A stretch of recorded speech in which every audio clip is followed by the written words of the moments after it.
السلام عليكم داود maanta waxaan idin hayaa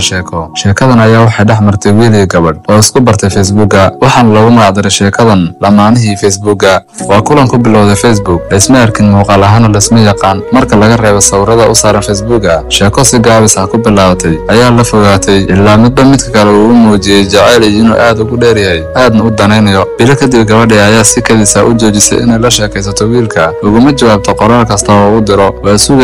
sugayay ilaa ay jawaab ka helo asbuuci ayaa dhaafay warina wuxuu ag fadhiyaa internetka isagoo aaminay inuu fariin ka helo laakiin wax hadal ama hayo aad ayuu u naxay isagoo naftiisa u sheegay in dhibaato ku dhacday gabadha waa niyadjabay maalin kastana waa ulmeynay marka uu seexanay wuxuu dib u akhrinayay fariimihii jacayl oo ay isku diri jireen dhowr sano markii laga joogo ayaa uu jaamacad bilaabay intii ay ka maqnayd oo dhanna wax dumar ah lama sheekaysan oo waa uu ka fogaan jiray damacna kama geli jirin laakiin markii dambe gabadha ayaa aad u soo jiidatay waa gabar qurxoon oo si gooni ah u soo jiidatay dhankeeda ayuu u soo dhawaaday wuxuu kala kulmay erayo diidma ah wada sheekaysigan ayaana dhexmaray wiilka wuxuu yiri waan ka xumahay haddii aan xadgudbay oo aan ku eri waan ka helay gabadha waxay tiri qaladkaaga ma aha ee aniga ayaa qof horay u jeclaaday wiilkii ayaa yiri waan ka xumahay xiriir ayaad leedahay gabadhii ayaa tiri haa xaqiiqdii waxaan jeclaaday wiil 3 sano ka hor halkan degnaan jiray laakiin duruufo jira ogood waan joojiyay xiriirkaas laakiin hadda si aan u raaligeliyo ayaan halkan waxbarasho uga bilaabay waxaan u yimid goobtan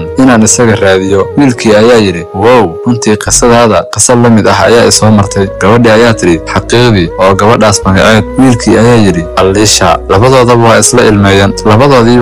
ilmeeyeen iyaga oo ka xun inaysan iswaayeen wiilka ayaana mar kale hadlay oo yiri maxaad iiga tagtay gabadhii ayaa ugu jawaabtay waxaan galay shil gaari 1 sano ayaan isbitaal ku jiray anigoo naafo ah waxaan soo bogsaday 6 bilood ka hor qof kasta waxa uu u maleynayay inaan dhiman doono laakiin aniga waxaan ku fikirayay inaan ku arko qorshahaygu wuxuu ahaa inaan si kadis ah kuugu imaado waxaadna horey igu sheegtay inaad jaamacadda waxbarasho ka bilaabi doonto marka anna sidaas ayaan ku soo codsaday jaamacadda laakiin waxaan ka cabsaday inaad guursatay gabar kale wiilkii ayaa yiri ku soo dhawow nolol kali ku ah nasiib iyo calaf